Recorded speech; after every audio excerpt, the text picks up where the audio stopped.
Everyone, आज हम start करते हैं chapter second, nutrition in animals. जैसा कि हम फर्स्ट चैप्टर में पढ़ चुके हैं, न्यूट्रिशन इन प्लांट्स। जो भी प्लांट्स रहते हैं वो अपने भोजन के लिए किस पर डिपेंड रहते हैं? सनलाइट पर, by the process of photosynthesis. Okay, लेकिन आज हम पढ़ेंगे न्यूट्रिशन इन एनिमल्स। ओके, ठीक है। Animal nutrition, the mode of taking food by an organisms and its utilization by the body is called animal nutrition. Okay, जो भी animals रहते हैं वो डायरेक्टली और इनडायरेक्टली किस पर डिपेंड रहते हैं न्यूट्रिशन के लिए? प्लांट पर। बिकॉज इसी आधार पर, क्योंकि हम एनिमल को भी बांटते हैं हर्बीवोर्स, कार्निवोर्स, ऑमनिवोर्स। क्योंकि हर्बीवोर्स हम जानते हैं कि हर्बीवोर्स वेजिटेरियन होते हैं और वो अपने भोजन के लिए डिपेंड रहते हैं प्लांट्स पर। लेकिन जो कार्निवोर्स या ऑमनिवोर्स रहते हैं ये भोजन के लिए अपने किस पर डिपेंड रहते हैं? एनिमल्स पर। लेकिन कहीं ना कहीं वो भी एनिमल्स प्लांट पर ही डिपेंड रहते हैं। इसलिए हम कह सकते हैं कि जो भी एनिमल्स होते हैं वो डायरेक्टली या इनडायरेक्टली किस पर डिपेंड रहते हैं भोजन के लिए? एनिमल्स पर। ओके, तो डाइजेशन, बात करते हैं डाइजेशन की। The breaking down of complex substance of food into simpler substances is called digestion. Digestion actually होता क्या और क्यों इम्पोर्टेंट है? डाइजेशन वो होता है कि जो भी कॉम्प्लेक्स फूड रहता है उसको और सिंपल फॉर्म में तोड़ने की प्रक्रिया को हम क्या करते हैं? डाइजेशन। जैसे कॉम्प्लेक्स फूड मतलब carbohydrate, protein, fat etcetera. Okay, और क्यों डाइजेशन इम्पॉर्टेंट है? क्योंकि ये जो कॉम्प्लेक्स फूड है, कार्बोहाइड्रेट, प्रोटीन, फैट, इसको हम इस फॉर्म में एब्जॉर्ब नहीं कर सकते। और जब इस फॉर्म में हम एब्जॉर्ब नहीं कर सकते तो हमें उस भोजन लेने का कोई मतलब हमारे अंदर नहीं है। तो इसका डाइजेशन होना हमारे बॉडी में ज़रूरी है। ओके, अब देखिए, जो डिफरेंट एनिमल्स हम जानते हैं कि वैरायटी ऑफ एनिमल्स हमारे अर्थ पर पाए जाते हैं, कि मतलब छोटे से लेकर बड़े एनिमल्स तक। ओके, लेकिन सब में जो मोड ऑफ न्यूट्रिशन रहता है वो एक नहीं रहता है। ओके, बहुत सारे में अलग अलग रहता है। जैसे कुछ में रहता है sucking, feeding, swallowing etcetera. Okay, ठीक है, हम आगे बढ़ते हैं। Digestion in humans. तो digestion in humans begins in the mouth और buccal cavity and ends in the anus. हमारे माउथ और बकल कैविटी से शुरू होता है डाइजेशन और ये कहाँ जाकर ख़त्म होता है? एनस पर। ओके, जो ह्यूमस में डाइजेशन होता है ये एक कैनाल में होता है और उस कैनाल को हम क्या कहते हैं? Alimentary canal. Okay, elementary canal जो हमारा रहता है वो दो भाग में डिवाइड रहता है, डाइजेस्टिव ऑर्गन्स और digestive gland. Okay, digestive organ and digestive gland, these two, digestive organ and digestive gland together they are called digestive system। जब digestive system की बात करते हैं इसमें दो चीज़ आता है, digestive organs भी आता है, digestive gland। digestive gland हमारे में क्यों important है? क्योंकि ये हमारे में भोजन को एब्जॉर्ब में, डाइजेशन में हेल्प करते हैं। क्योंकि जो भी के एंजाइम सिक्रेट होते हैं वो डाइजेस्टिव ग्लैंड ही सिक्रेट करते हैं। ओके, तो हम बात करते हैं डाइजेस्टिव ऑर्गन्स की।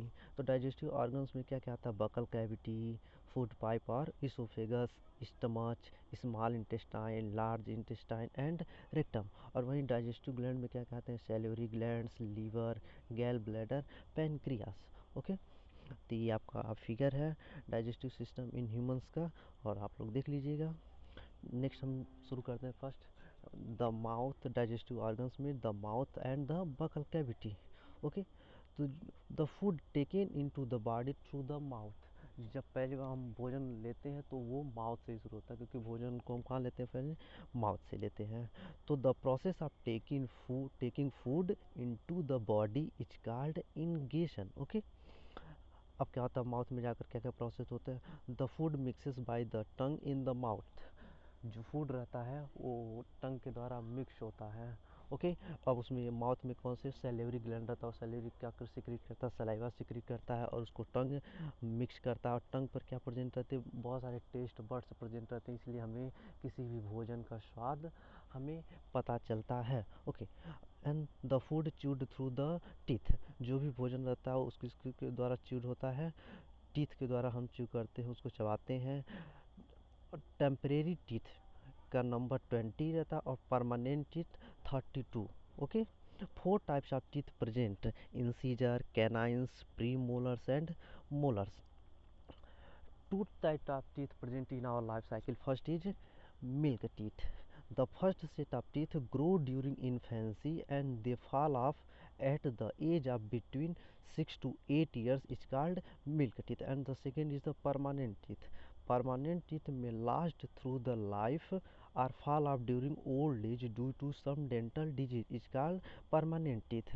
जैसा कि हम जानते हैं कि हम जब बर्थ होता है, बर्थ के कुछ महीने के जब टीथ आता है, टीथ के बाद कुछ महीने के बाद, सालों के बाद हमारा दांत टूटना शुरू हो जाता है।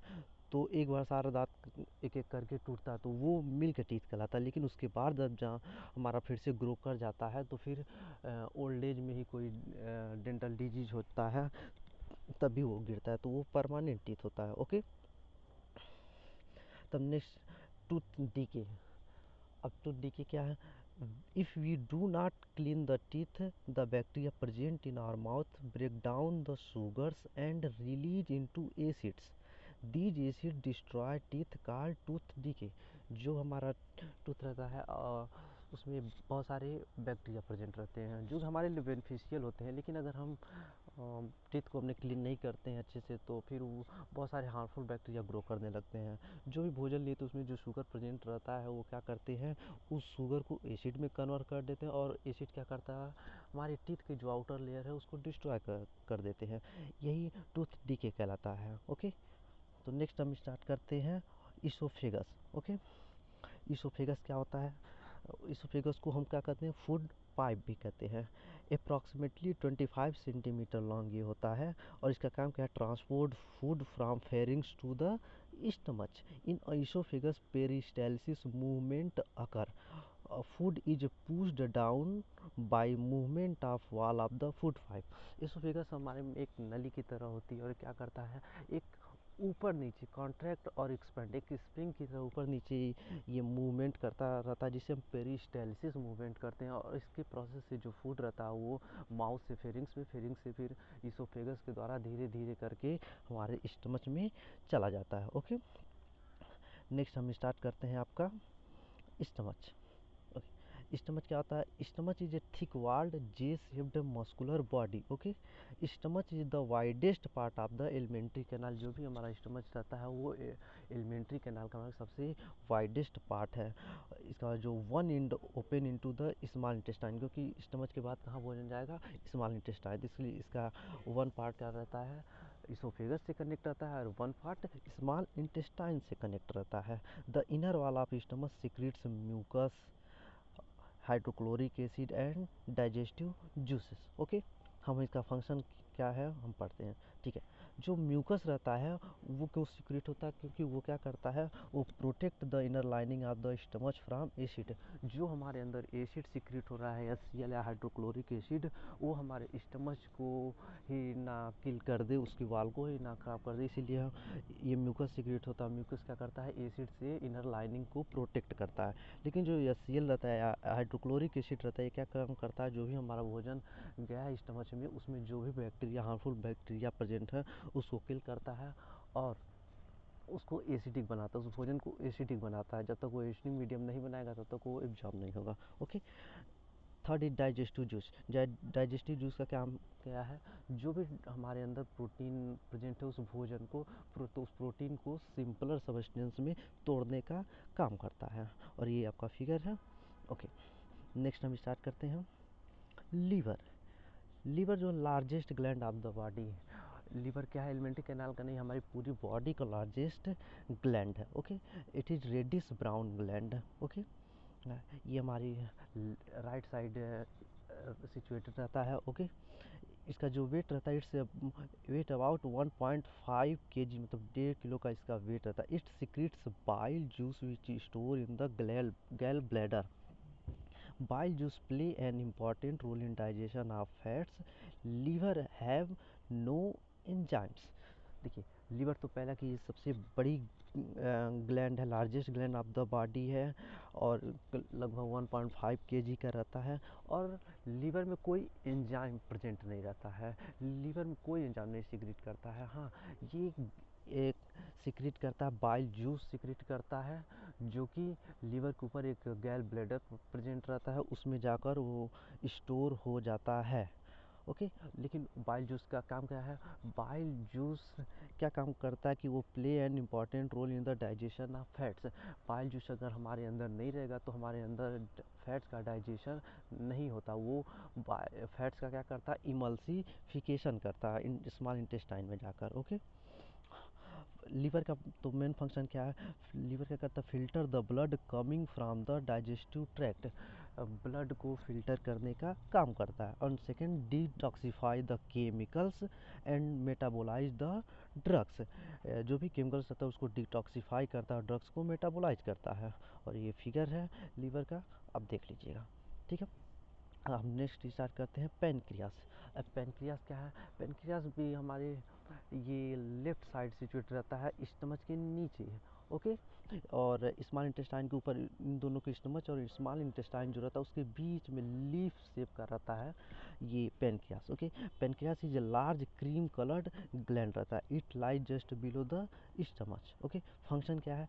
Pancreatic juice acts on carbohydrate, fats and proteins and change into simpler forms. जो कि हम जान चुके हैं कि स्टमच प्रोटीन्स, स्टमच में जो रहता है हाइड्रोक्लोरिक एसिड वो प्रोटीन पर सॉरी, जो डाइजेस्टिव जूस रहता है वो प्रोटीन पर अटैक करता है और उसको सिंपलर सबस्टेंस में तोड़ता है। लेकिन जो पेनक्रियास से जो एंजाइम निकलता है, पेनक्रियाटिक जूस निकलता है, वो कार्बोहाइड्रेट्स पर भी, फैट्स पर भी और प्रोटीन, इन तीनों पर अटैक करता है और इसको सिंपलर फॉर्म में ब्रोकन डाउन करता है। जैसे कार्बोहाइड्रेट अगर ब्रोकन डाउन होता है तो एक किस में चेंज होता है? Carbohydrate change into glucose, proteins change into amino acid and fats change into fatty acid and glycerol।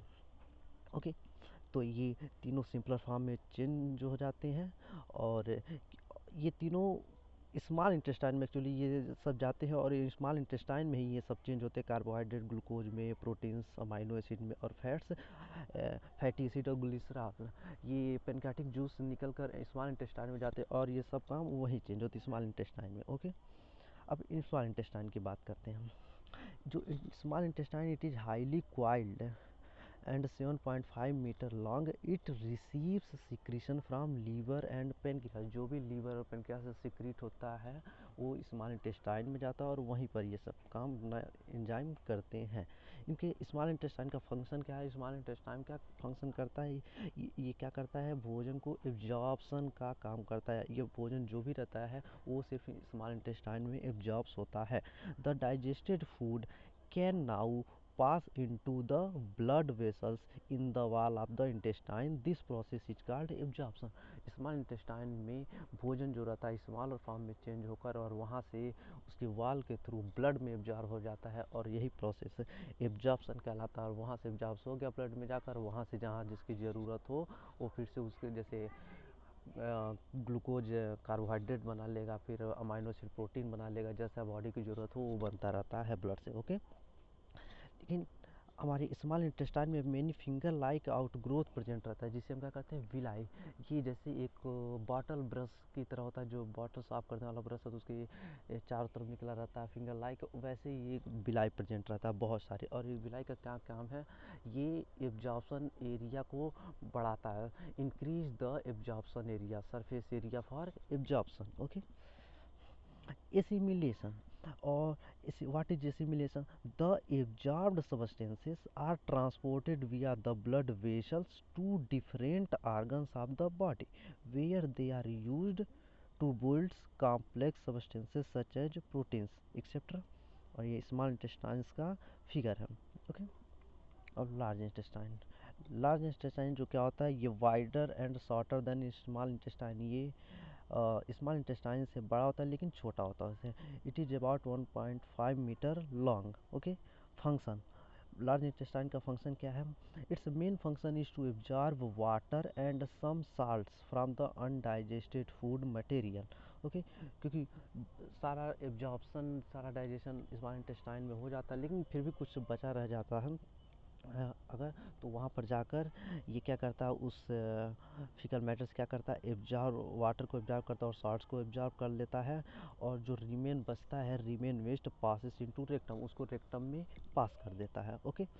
हम पढ़ेंगे egestion. The faecal matter is removed through anus from time to time called egestion. जो भी waste material हो गया, जो भी faecal matter हो गया, उसको हमारी बॉडी से बाहर निकालने का जो प्रोसेस है उसे हम क्या कहते हैं, इगेशन। ओके, ये लार्ज इंटेस्टाइन का फिगर्स है। Okay, thank you.